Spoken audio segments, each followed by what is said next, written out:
जय श्री राम। चैत मास की पावन रामायण कथा में आपका स्वागत है। चैत मास कथा श्रृंखला में आप सबका स्वागत है।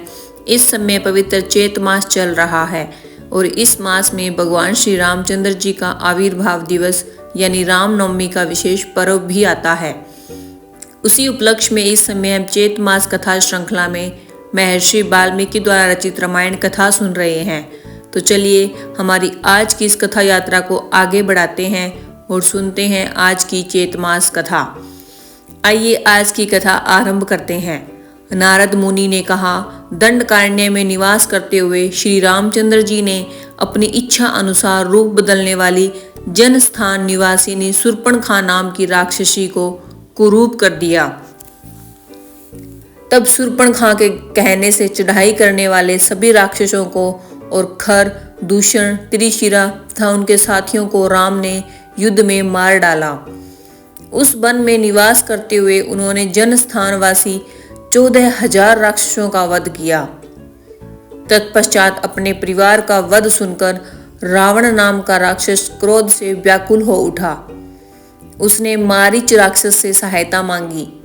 मारीच ने उसे बहुत समझाया कि उस बलवान राम से विरोध करना उचित नहीं है, लेकिन काल की प्रेरणा से रावण ने उसकी बात नहीं मानी और उसे साथ लेकर राम के आश्रम की ओर चल पड़ा।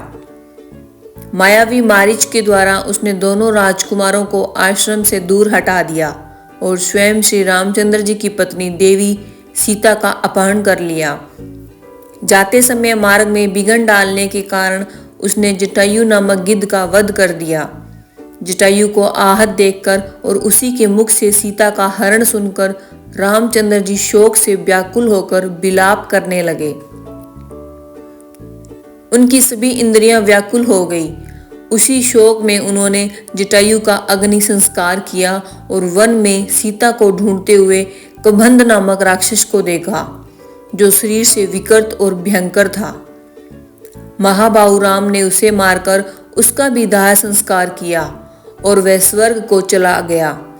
जाते समय उसने राम को धर्मचारिणी सबरी का पता बताया और कहा, हे रघुनंदन, अब आप धर्मपरायण सन्यासिनी सबरी के आश्रम पर जाइए।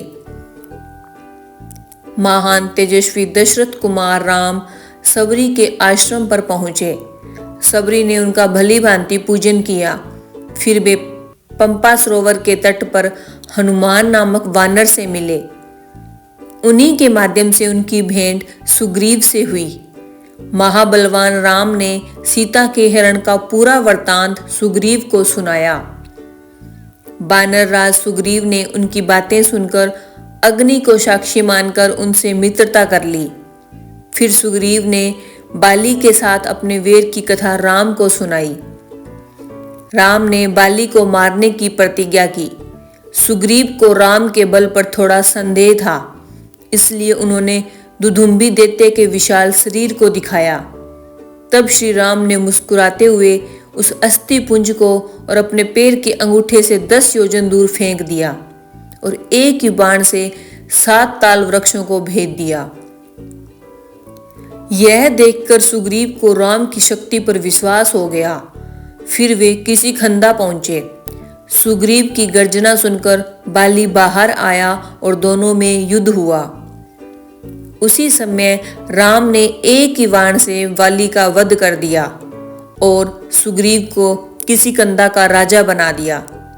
सुग्रीव ने सभी वानरों को सीता की खोज के लिए चारों दिशाओं में भेजा।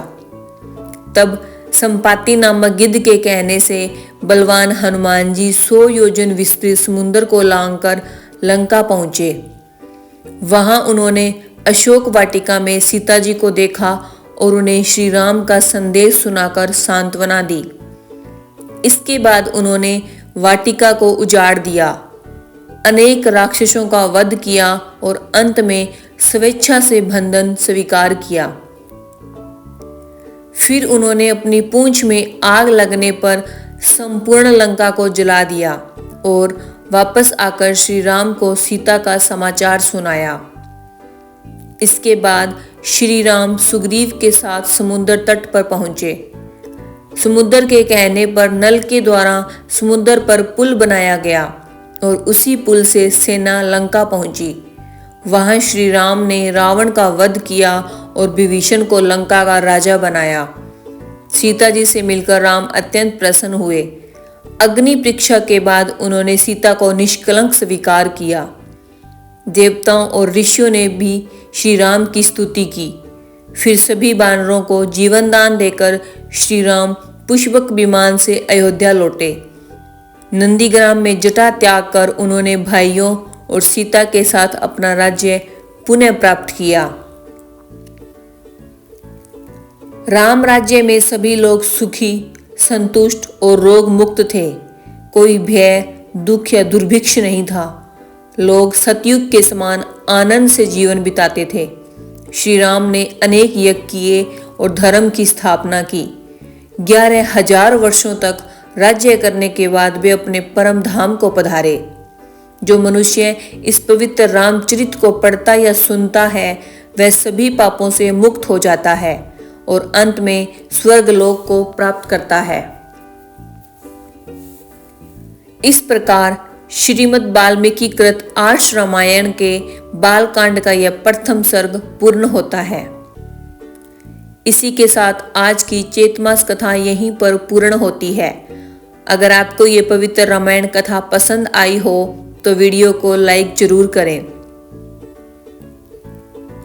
और कमेंट में जय श्री राम लिखकर अपनी भक्ति अवश्य प्रकट करें। ऐसी ही पावन कथा, व्रत कथा और धार्मिक कहानियां सुनने के लिए हमारे चैनल कथा कहानी 13 को सब्सक्राइब करें और घंटी का बटन जरूर दबाएं।